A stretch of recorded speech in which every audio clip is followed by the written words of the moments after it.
സമാപിച്ച ഹൈസ്കൂൾ വിഭാഗം തിരുവാതിര മത്സരത്തിന്റെ ഫലം പ്രഖ്യാപിക്കുന്നതിന് വേണ്ടി വിധികർത്താക്കളിൽ ഒരാളായിട്ടുള്ള സുനീഷ് പി കെയെ ഈ വേദിയിലേക്ക് സ്നേഹപൂർവ്വം ക്ഷണിക്കുകയാണ്.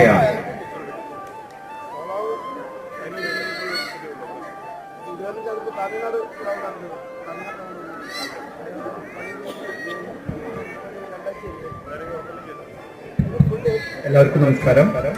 ഇപ്പോൾ കഴിഞ്ഞ ഹൈസ്കൂൾ തിരുവാതിരക്കളി മത്സര റിസൾട്ടാണ്. 15 ടീമുകളാണ് പങ്കെടുത്തത്. 15 ടീമുകൾക്കും എ ഗ്രേഡ് ലഭിച്ചിട്ടുണ്ട്. കൺഗ്രാജുലേഷൻ.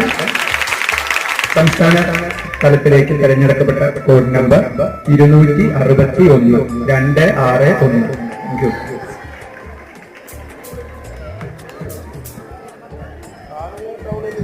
Sorry, code number 214.